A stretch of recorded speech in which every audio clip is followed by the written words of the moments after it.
सकौं, देश सोच्न सकौं, देश बोल्न सकौं, देशकै कर्म गर्न सकौं, देशकै लागि मर्न सकौं। देश देश देश हाम्रो देश बनाउनका लागि, हाम्रो देश बचाउनका लागि अब हामी सबैजना उठ्नुपर्ने बेला आएको छ। म त्यो भन्न चाहन्छु यहाँहरु सबैजना अब हामी जाग्नुपर्छ। हामी आफ्नो पेटको बारेमा मात्र चिन्तित हुन्छौं, कसरी पेट पाल्ने कसरी पेट पाल्ने, तर यो प्रकृतिमा यसो हेर्ने भने पेट त चरामुसाले पालिराखेको छ। तपाईले बाँधेर राखेको चौपायालाई छोडिदिनुस्, त्यो भोकले मर्दैन है। कुखुरा सुँगुर गाई भैँसी के पाड्नु भएको छ, छोडिदिनु त मर्दैन त। त्यो किरा फटेक्राले पनि पेट पालेको छ, तर हामी नेपालीले, हामी सचेत नेपालीले अब यो देशलाई बनाउनका लागि, यो देशलाई पाल्नका लागि सोच्नुपर्छ।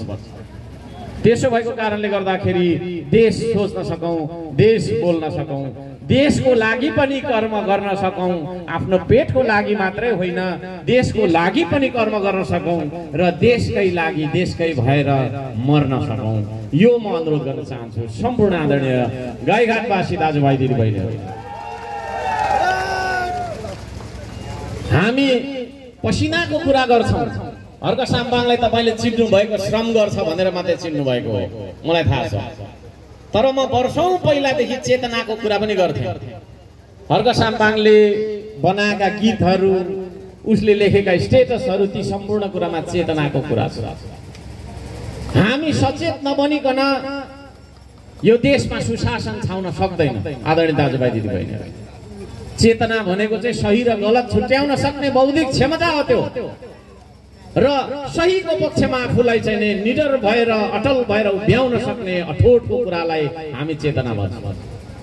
त्यो चेतनाको विकास नगरिकन यो देशमा सुशासन हुनेवाला छैन। भ्रष्टाचार भइ नै रहन्छ, दादागिरी भइ नै रहन्छ, अन्य अत्याचार भइ नै रहन्छ, गरिबी भइ नै रहन्छ, तपाईँ हामी अकालमा मरि नै रहन्छौँ, हाम्रा छोराछोरी शहीद भइ नै रहन्छन्, हामी रोइ नै रहन्छौँ, देश जलि नै रहन्छ, देशको शान ढलि नै रहन्छ। त्यसो भएको कारणले गर्दाखेरि अब हामी सचेत बन्नुपर्छ आदरणीय दाजुभाइ दिदीबहिनीहरू। सही र गलत बीचको फरक छुट्याउन सक्नुपर्छ। हामीले सुन र पित्तल बीचको फरक हामीले छुट्याउन सक्नुपर्छ। दिन र रात र कालो र सेतो बीचको तपाईँको फरक छुट्याउन सक्नुपर्छ र सहीको पक्षमा आफूलाई उभ्याउन सक्नुपर्छ।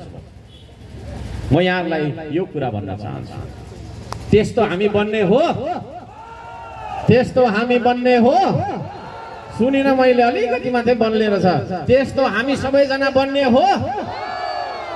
हामी सचेत नबनेको कारणले, हामी गलत हो भनेर थाहा छ र पनि गलतलाई नै समर्थन गरिरहेको कारणले, अथवा गलत छ भन्ने थाहा छ तर गलतको विरोध गर्न नसकेको कारणले, हामीलाई डर लागेको कारणले, साहस नजुटेको कारणले गर्दाखेरि यो देश उठ्न सकेन। त्यसो भएको कारणले गर्दाखेरि अब विकृति विसङ्गतिको विरुद्धमा, भ्रष्टाचारको विरुद्धमा, बेथितिको विरुद्धमा अब हामी न्याय प्रेमी र सचेत नेपाली भएर अगाडि आउने बेला आएको कुरा म जानकारी गराउन चाहन्छु सम्पूर्ण आदरणीय दाजुभाइ दिदीबहिनीहरू। समयले हामीलाई पर्खदैन, हाम्रो छिमेकी मुलुकहरूले हामीलाई, मलाई लाग्छ सुशासन र विकासको प्रतिस्पर्धामा थोरैमा हामीलाई 100 वर्ष छोडेको छ। उत्तरतर्फको छिमेकी चाइना, चाइनाले अहिले विश्वमा के गर्दैछ हामीले बुझेका छौँ। जेसुकै गरिरहोस्, के छ र हाम्रो आफ्नै चाल छ भन्ने होइन। समयको महत्त्व बुझौँ आदरणीय दाजुभाइ दिदीबहिनीहरू। हामी दिनभरि खेल्छौँ, दिनभरि घुम्छौँ, सुत्छौँ है, अनप्रोडक्टिभ कामहरू गरिरहेका हुन्छौँ, गलत काम गरिरहेका हुन्छौँ, तर हामीले चाहिँ देश बनाउने काम गरिरहेका हुँदैनौँ।